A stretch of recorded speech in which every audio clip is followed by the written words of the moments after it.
देखो धीरे धीरे बड़े होंगे तभी तो कल ब्याह होगा। कल यहाँ पर भगवान का बड़ा सुंदर ब्याह की झांकी होगी, परसों भी कुछ विवाह की झांकी सुदामा चरित्र की कथाएं होगी। भगवान आज 1 साल के हुए। एक दिन महाराज गर्ग जो हैं वो आए। जब महाराज गर्ग मथुरा से आए तो यशोदा मैया ने कहा, नंद बाबा ने कहा कि महाराज थोड़ी हमारे लाला के नक्षत्र ग्रह तो देखो।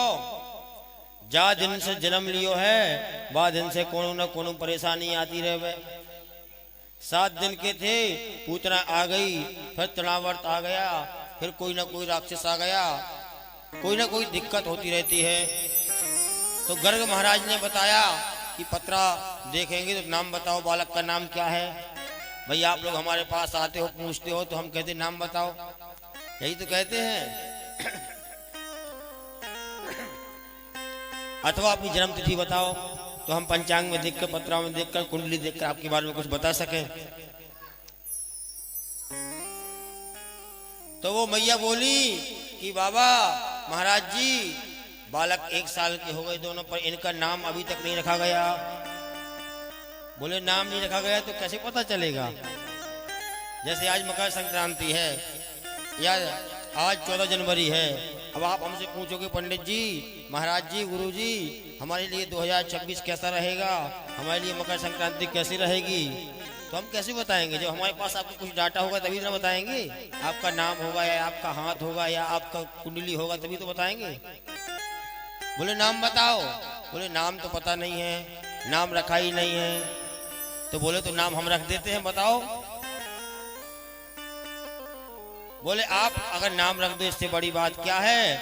बोले देखो ऐसा है, हम मथुरा के पंडित जी हैं और कंस ने सुन लिया कि इन्होंने इनका नामकरण किया है तो गड़बड़ हो जाएगी, इसलिए आप दोनों बालकन को गौशाला में ले चलो, घेर में को ले चलो, वहां बताएंगे नाम। बोले ठीक है। यशोदा जी ने रोहिणी के बालक बलराम जी को गोद में ले लिया और बलराम जी की माता रोहिणी ने कृष्ण जी को गोद में ले लिया। दोनों माताओं ने अपने अपने बालक बदल लिए। क्यों बदल लिए पंडित जी? नू बदल लिए कि अगर पंडित जी को जानते मानते होंगे तो बता देंगे कौन बालक किसका है। माताएं बड़ी बुद्धिमान होती हैं, पहले परीक्षा लेती हैं। दोनों बालकन को अलग अलग लेके पहुंच गई। जैसे ही गर्ग महाराज ने दोनों बालकन को देखा, श्री कृष्ण को देखा तो देखते ही रह गए। अब ना तो हिले ना डोले ना पलक झपकाएं। क्यों? वो देख के समझ गए कि देखो हम पंडिताई करते करते बूढ़े हो गए, हमको आज भगवान के नामकरण करने का अवसर मिला है, हमारी आज पुरोहितगिरी धन्य हो गई। इसलिए वो देखते ही रह गए।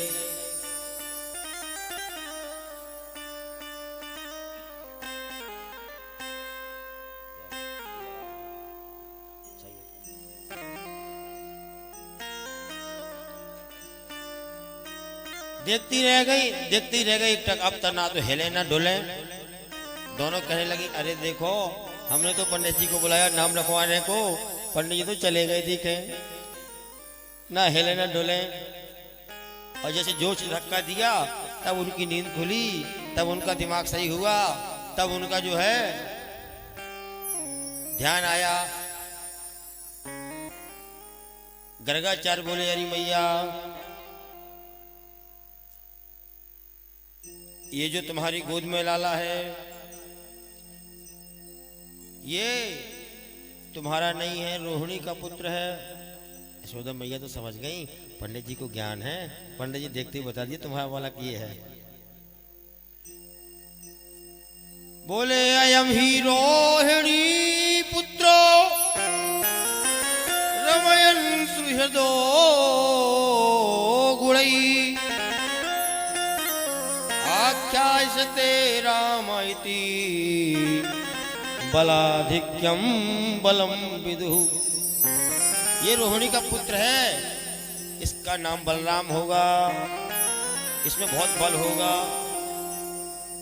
तो बोले ठीक है मैया, अब हमारे लाला का नाम बताओ। और जैसे कृष्ण की तरफ देखा तो समझ गई ये तो साक्षात नारायण के अवतार हैं। तो कहने ही वाले थे कि मैया ये तो साक्षात नारायण हैं। इतने में भगवान कृष्ण ने आंख दिखा दी। बोले महाराज मेरा ऐसा मत बताओ कि मैं भगवान हूँ। अगर ऐसा बता दोगे कि भगवान हूँ तो फिर मैया मुझे ना लाड़ लड़ाएगी, ना नहलाएगी, ना धुलाएगी, ना सुंदर श्रृंगार करेगी, और ना मेरी सेवा करेगी, ना मुझे डांटेगी, ना मारेगी। मुझे तो एक आले में बिठाल करके शाम को छोटी सी धूप बत्ती लगा देगी, जैसे आप सब करते हैं। बोलो राधे राधे। देखो लड्डू गोपाल आपके घर में इतने सारे हैं, उनको या तो रखो, नहीं रखो तो सेवा करो। आप तो गर्म पानी से स्नान करती हैं और लाला को नल के धोरे ले जाके नू चला दे, ले नहा ले लाला।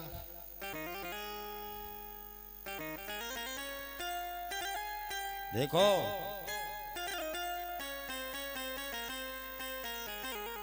भगवान रखो, पूजा करो, लेकिन भाव ऐसा हो यथा देहे तथा देवे। पर आप लोग ऐसे नहीं हैं। आप लोग वास्तव में बहुत ही भक्त हैं, बहुत ही अच्छे अच्छे से जो है भगवान की पूजा करते हैं, बड़ा सुंदर सुंदर भोग ले आते हैं और बड़े सुंदर से पूजा करते हैं। हमारी मैया बड़ी भगवान की भक्त हैं, पूजा करती हैं। और पर अधिकांश लोग जो है केवल फॉर्मेलिटी करते हैं। भगवान ने आंख दिखा दी तो उन्होंने अपनी बात पलट दी और बोले मैया ये तुम्हारा बालक नारायण समो गुण ही, नारायण के समान है। और कहने लगे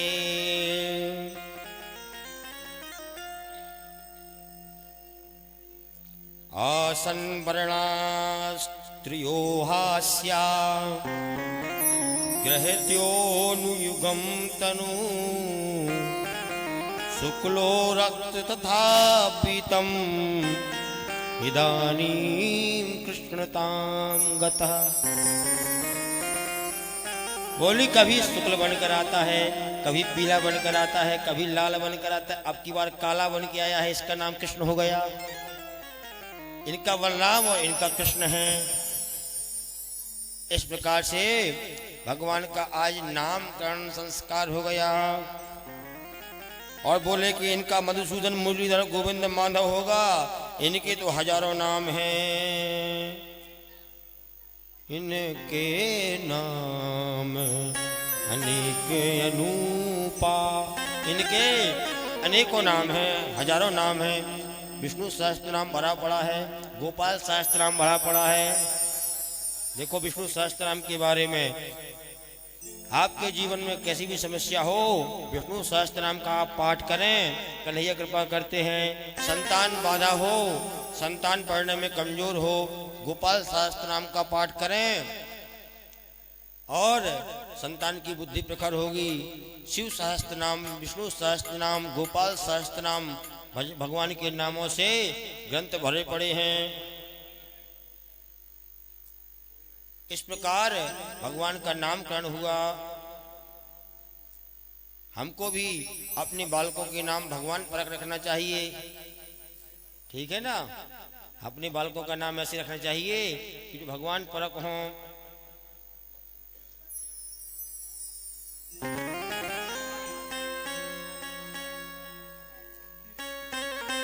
अब भगवान जब 1 साल के हो गए तो और बड़े हो गए तो धीरे धीरे चलने लगे। माता जी उनको सुंदर श्रृंगार करती हैं, सुंदर पीताम्बर पहनाती हैं और सुंदर वस्त्र पहनाकर डिठौना लगाती हैं, काजल लगाती हैं और ये सब करके जैसे तैयार करती हैं। भगवान श्री कृष्ण सारे वस्त्र सारा श्रृंगार उतार करके मिट्टी में लौट जाते हैं और जब मिट्टी में लौट जाते हैं तो और भी सुंदर लगते हैं। रसखान कवि कहते हैं धूर भरे यति सोहत श्याम जूत ऐसी बनी सिर सुंदर चोटी, खेलत खात फिरे अंगना पग बैजनी वाजत पीर कठोटी। वाह छवि को रस खान विलोकत वारिधि काम कला निधि कोटि काग के भाग कहा कहिए हरि हाथ सुने गयो माखन रोटी। काग भूषण जी कौआ बन कर आते हैं, माखन रोटी ले जाते हैं। बड़ी सुंदर कथाएं, बाल लीलाओं की कथाएं तो इतनी सारी हैं कि 7 दिन तक केवल भगवान की बाल लीला ही चले।